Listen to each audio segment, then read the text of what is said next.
साथियों, वर्तमान अर्थतंत्र के कारण यदि किसी व्यक्ति की आमदनी अधिक होती है तो उसका कर्तव्य है कि उसे समाज को पुनः दान आदि के रूप में लौटा दे।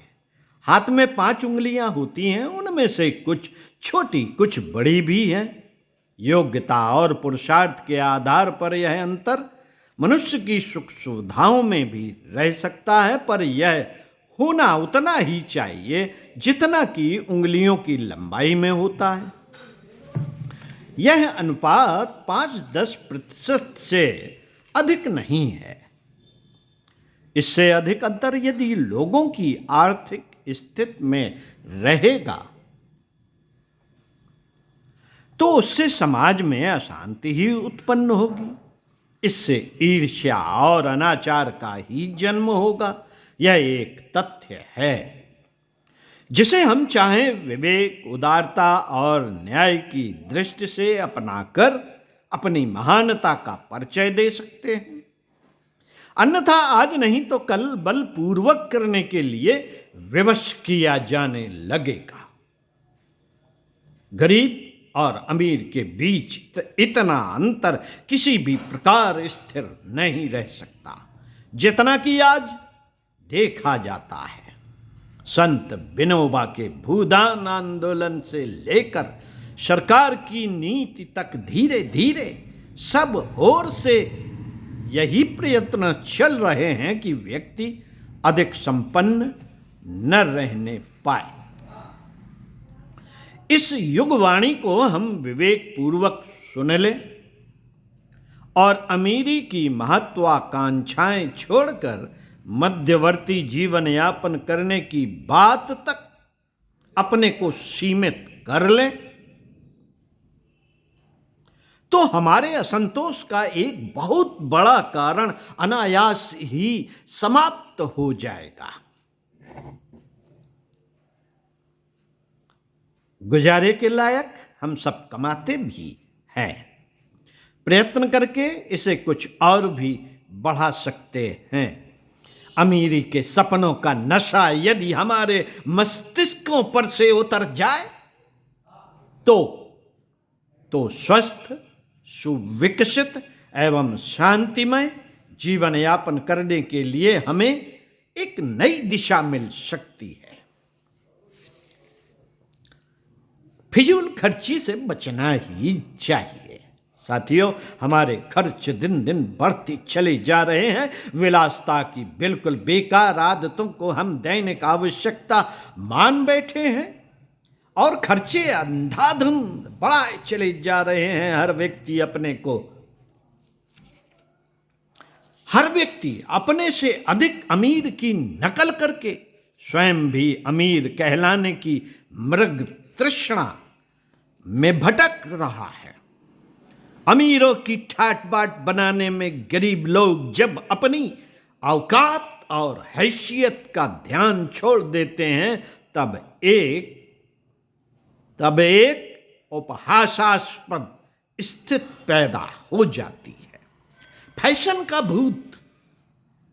का भूत लोगों पर इसलिए सवार है कि वे कीमती पोशाक, जेवर, नगीने पहनकर ठाट बाट इकट्ठा करके बड़े और अमीर आदमी समझे जाने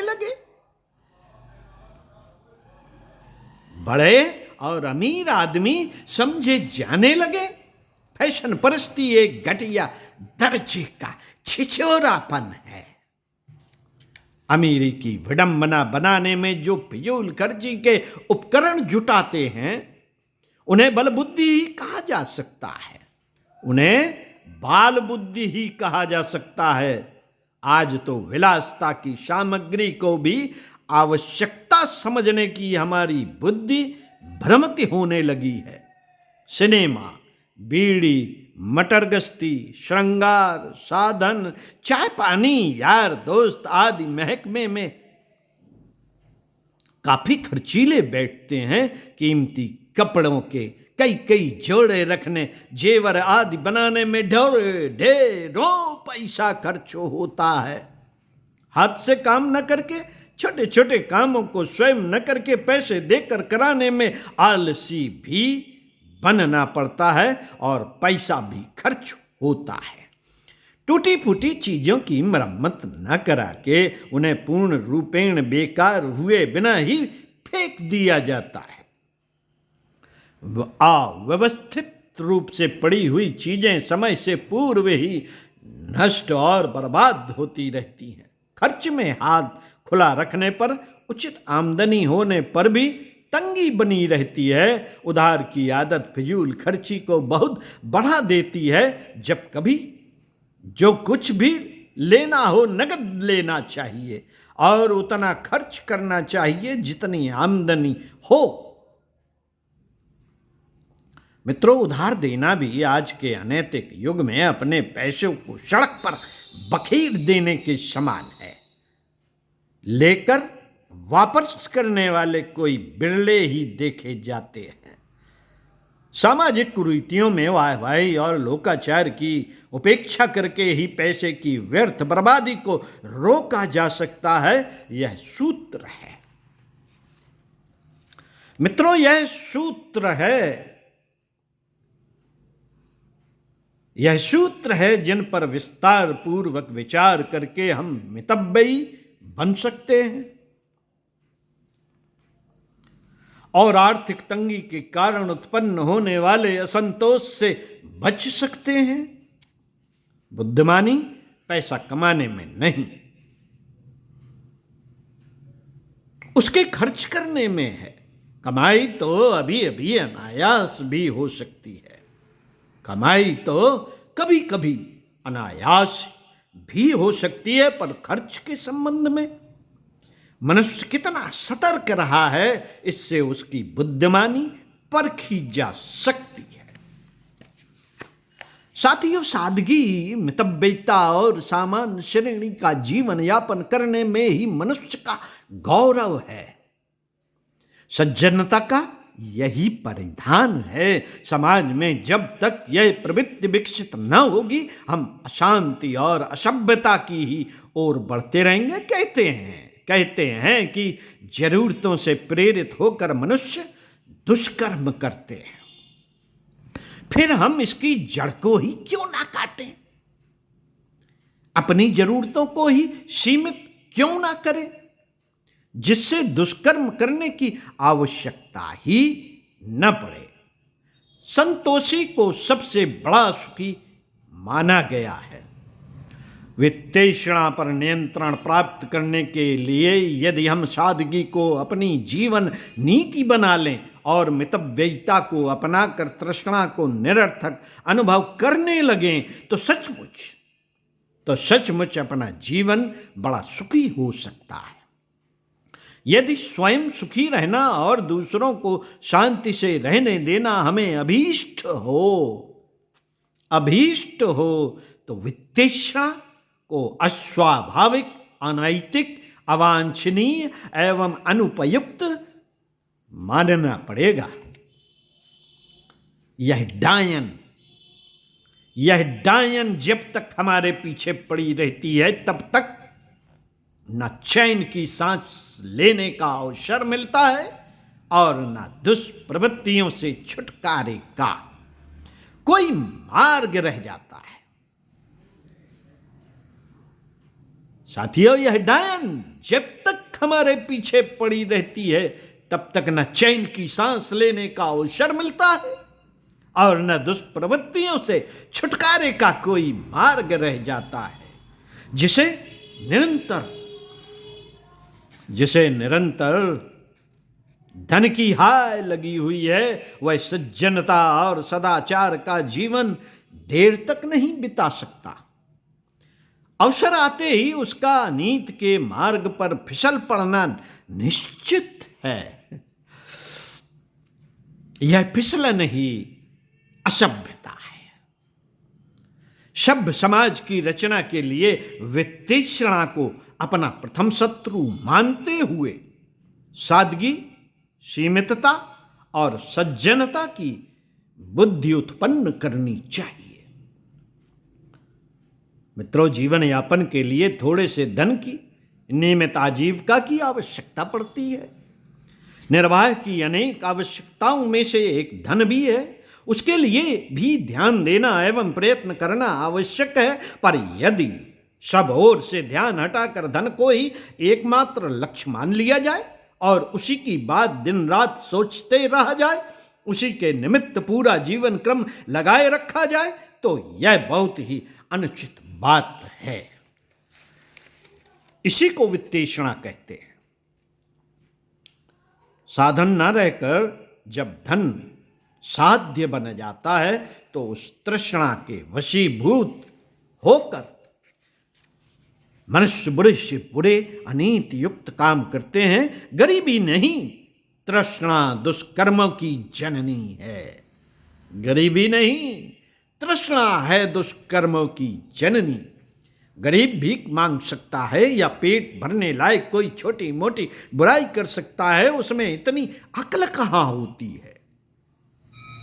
उसमें इतनी अक्ल कहाँ होती है जो बड़े बड़े योजनाबद्ध प्लान बनाकर अनैतिक उपायों पर पर्दे डालकर बहुत कुछ डकार जाए।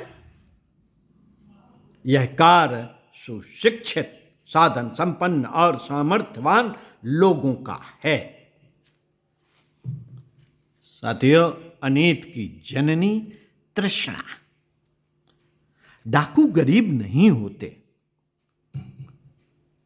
गरीब बंदूक कहां से प्राप्त करेगा? शरीर में इतना बल कहां से लाएगा? रिश्वतखोरी, बेईमानी, ठगी के जो विशालकाय अनर्थ होते हैं, वे सब उच्च वर्ग के लोगों द्वारा संपन्न किए जाते हैं। उसके मूल में गरीबी नहीं, धन की तृष्णा होती है। निर्वाह के लायक उचित आवश्यकताएं पूर्ण करने योग्य धन के उपार्जन और संग्रह की मर्यादा सीमित करके मनुष्य सुखी हो सकता है, अपने चरित्र को संभाले रख सकता है, बाल बच्चों को उत्तराधिकार में मुफ्त का माल न देकर उन्हें निकम्मे बनाने से बचाए रह सकता है और जनसाधारण में ईर्ष्या एवं असंतोष उत्पन्न करने से रोके रह सकता है। धन की असीम तृष्णा में संलग्न व्यक्ति यह सब बुराइयां पैदा करते रहते हैं। यह तृष्णा उनके निज के लिए ही नहीं, यह तृष्णा उनके निज के लिए ही नहीं, सारे समाज के लिए घातक सिद्ध होती है। इसलिए वित्त को नहीं, वित्तेषणा को निंदनीय ठहराया गया है। इस दिशा में संतोष की मर्यादा की मनोवृत्ति रखकर ही मनुष्य अपने मानसिक स्तर को इतनी फुर्सत में रख सकता है कि वह अपने आत्मकल्याण की बात सोच सके और उसके लिए कुछ कर सके। इस तृष्णा से बचे रहने वाले के पास ही इतना मन, उत्साह और समय खाली रह सकता है कि वह देश धर्म की कुछ बात सोच सके और उसके लिए प्रयत्न कर सके। श्रेय मार्ग पर ध्यान दिए बिना, उसके लिए समय लगाए बिना जीवन सफल एवं सार्थक नहीं हो सकता और इधर कदम उठा सकना उन्हीं के लिए संभव है जिनका मन धन को नहीं, जीवन के सर्वांगीण विकास को अपना लक्ष्य निर्धारित कर सका होगा। पंडित श्री राम शर्मा आचार्य। ओम शांति।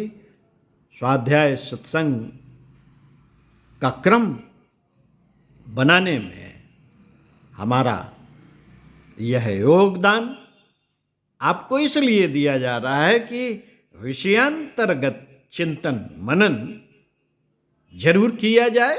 चिंतन मनन आपकी चिकित्सा है। अच्छी बातों का चिंतन मनन करना आपकी मनश्चिकित्सा है, शारीरिक चिकित्सा है, वैचारिक चिकित्सा है।